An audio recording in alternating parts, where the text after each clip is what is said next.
Hey, hey, hey. Hey guys. It's episode number 20 today. Yeah, this is a good one. Uh-huh. I like this. Yeah. This is a legit one. Legit. What makes it legit? I don't know. I think it can apply to everybody. Okay, gotcha. Like maybe you're done having babies. And so our last one with having a baby won't apply to you. Mm-hmm. Or somebody I know messaged me and said they only want one They child. only have one child. Yes, and so like that doesn't apply. A lot of the things we say won't apply. Yes, or like we Yeah. don't have a big family and you keep talking about things for big families, you know. So this one is across the board. for Applies to everybody. Yes. So now you're like super excited. What is it? You already read our title. You know what it is. Oh, yeah. All right, ready? Are you starting? Okay, yeah. All right, welcome back. Episode 20. This is fun. Hey guys, welcome back. We're going to be talking today about homeschooling through sickness or illnesses. Yes, because this will affect everybody. Yep, every one of us gets sick. And kids get sick. We get sick. So what in the world do you do when there's no sub teacher to come in? Or Wouldn't that be nice? oh, I wonder why. I mean, you could hire. You just phone in a sub. Yeah, once in a while that would be really nice. Yeah. No, mine's never shown up. So. Nope, me neither. Well, so there's going to be kind of a wide spectrum here. So we're going to talk about, the everyday sickness, like the cold or the flu that you can get, or chronic illnesses. There's a whole spectrum of things in between there that can happen to a family. And so we're going to try and cover as much as we can. Yeah. And there's always going to be somebody to like, well, I have this illness and you need to talk about that. So we'll do our best. Yes. So we'll start with one child in your family gets sick today. What do you do? So if it's just like the flu or something like that, something simple, if they are really sick and need to sleep, I just let them stay in their beds and let them sleep in. If they're not like too sick, but they're just not feeling great, I actually still have them come out on the couch with us and do read alouds, but maybe not have them do their own schoolwork. Yeah, I do the same thing. And I'm kind of, maybe I'm a mean mom, but I kind of don't always believe my kids when they tell me they're sick. I don't know if that's just me. Do your kids lie a lot about being sick or like pretend to be sick more than they really are? I don't know if I do because I make them still do stuff. Well, and so it's not worth it. Like if they say they're sick, they're probably near their deathbed. I think my kids just want to be sick often or something. I don't know why, but sometimes they're like, I have the worst cough. I'm like, you're fine. Just get up and do your things. I think it's just their excuse to be able to lay around for a day.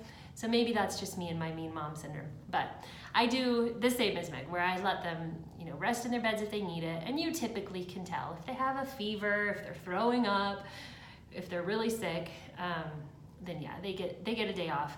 But I do often just make them, come out with the family, lay on the couch, listen to what we're reading, be a part of it if you can.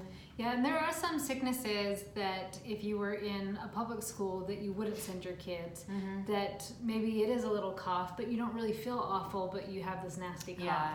So if it's something like that, I actually make them do their full day of school or Same. sneezing or something like that. Where they're fully capable, they just aren't at their best. Yes, where you wouldn't want to take them to the store or put them with other people.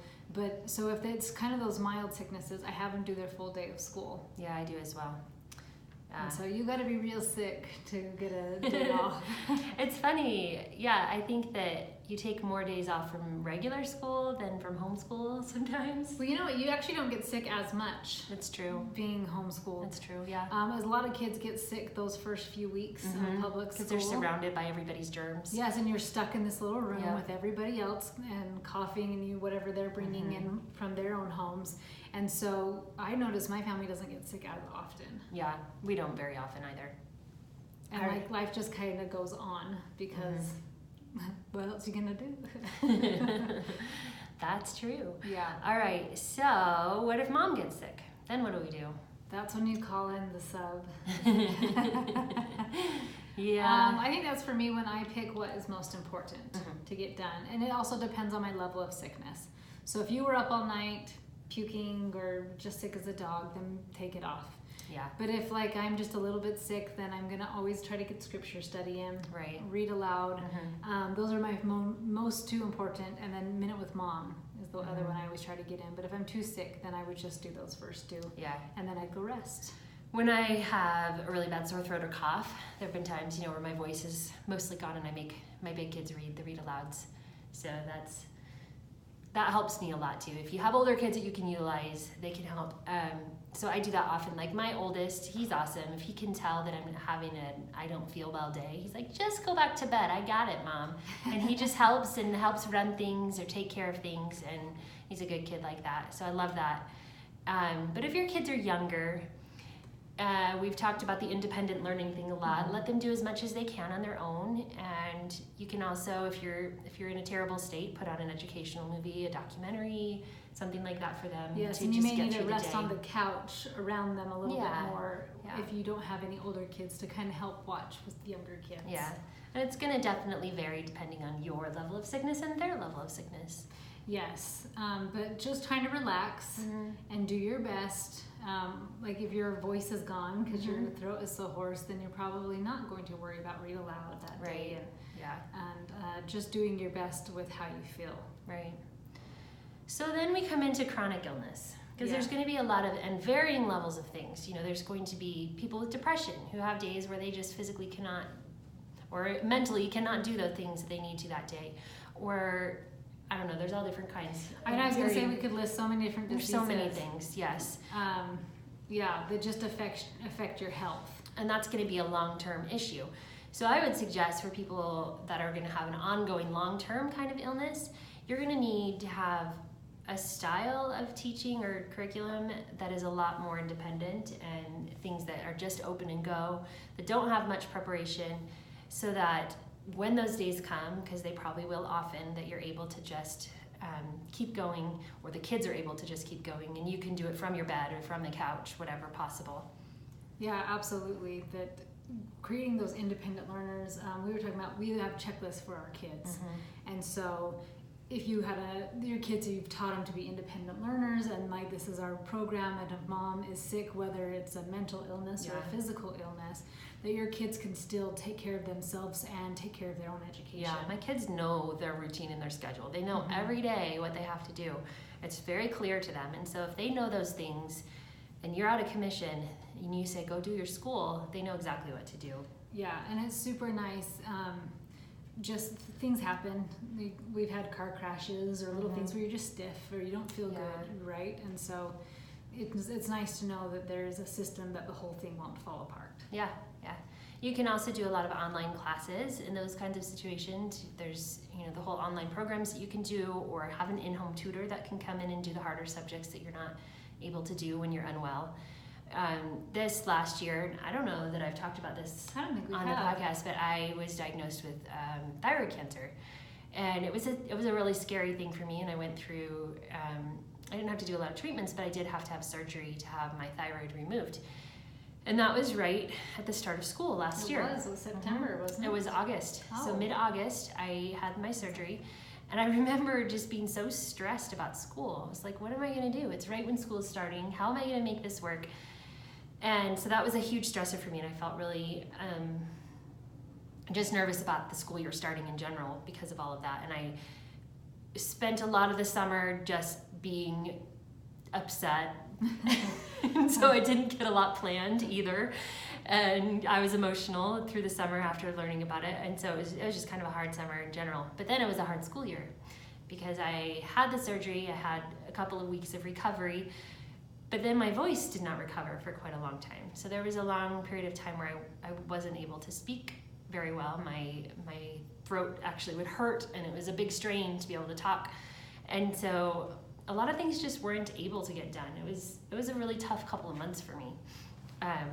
Just as I'm healing, I get my book contract, and I have to write my book in 3 months.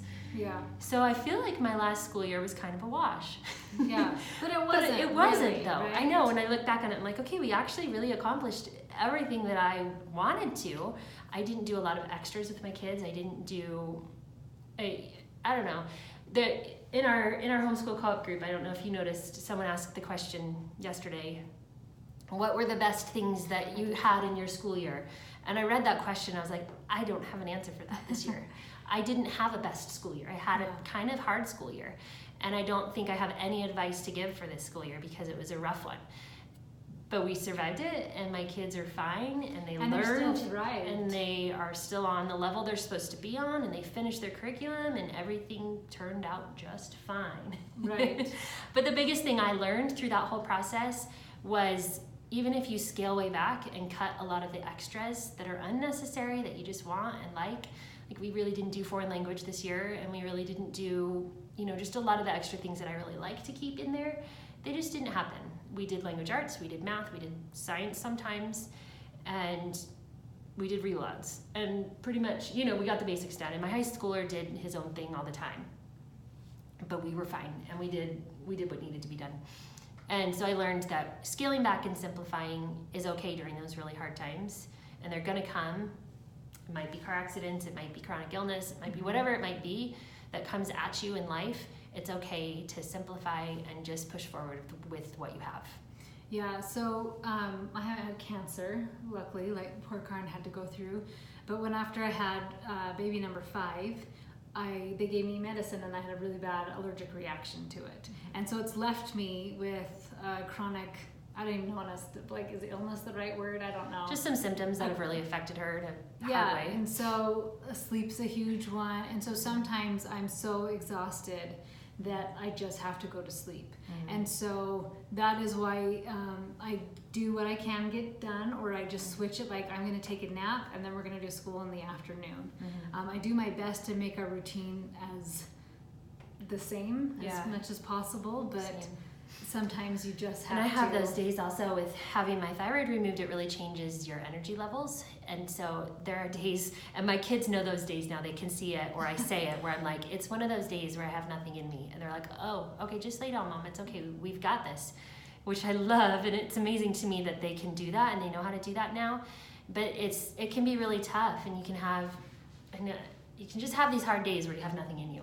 But school can go on, and you can just simplify and push on through it. I remember at the beginning of the school year last year, when I was going through it, I was like, should I put my kids in school? Like, what should I do this year? I don't even know. Because I wasn't sure how things were going to go with my surgery and what kind of treatments I was going to need. And so I was really at this point, which I've never really wanted to put my kids in school, but that year I was seriously considering it. My husband and I kind of talked it over even, and we were like, what should we do? And so we just sort of played it by ear, and luckily things are fine, and I was okay. I am okay, but it was a challenging time. I've even read on some Facebook groups about when a family member, one of their children have cancer, and they have to go to do weekly treatments. Well, someone in our homeschool co-op group, Rachel. Okay. So she was homeschooled growing up for that reason. That's right. Because her sister had cancer, and so they were at the hospital all the time growing up, and they were homeschooled through her treatment years. And she said once her sister, who survived and is fine, was through that, they made the decision to continue homeschooling because their family loved it so much and loved the culture that it created in their family. But she said she pretty much was homeschooled at the hospital for years. Yeah, and so that's what this mom is doing, the same thing. And I think she may even hire someone to come to her house on the day she goes up for chemo treatments with her other child.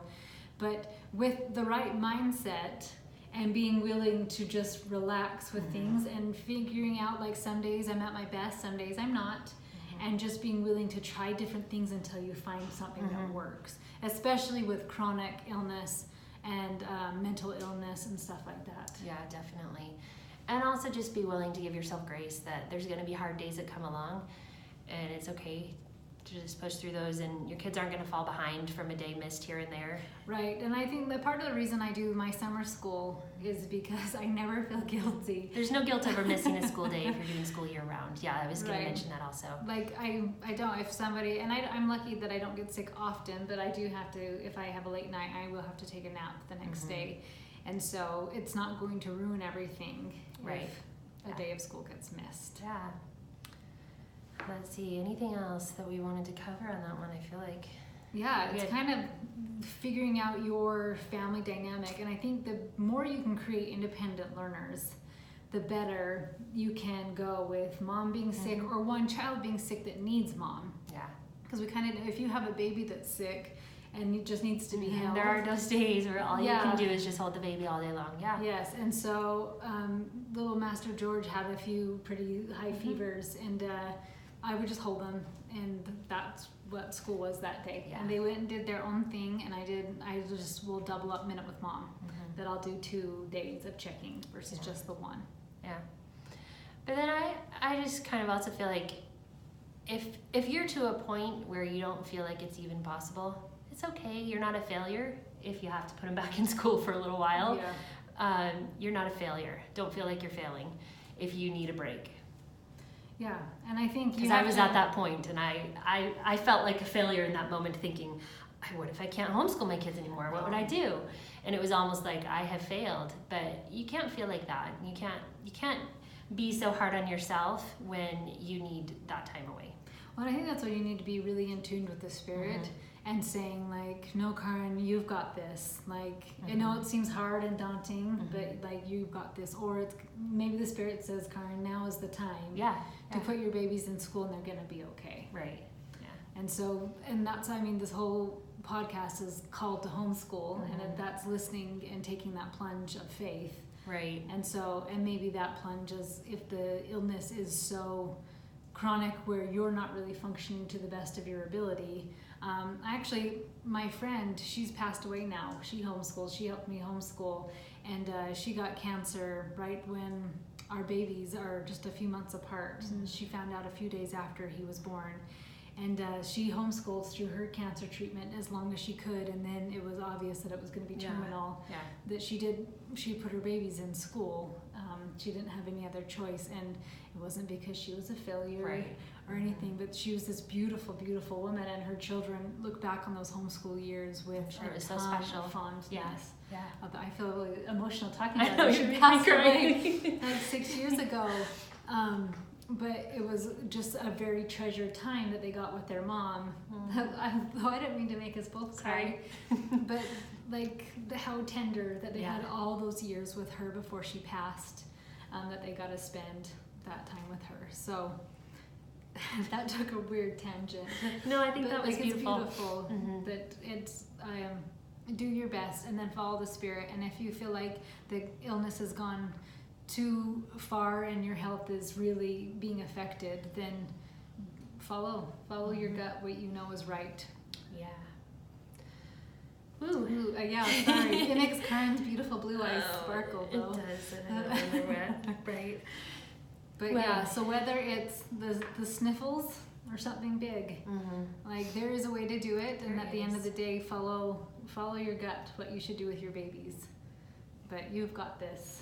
And so our heart goes out to anybody who is struggling with some serious chronic health issues, and we have your back and we love you either way. Thanks for listening today. All right, we'll see you guys.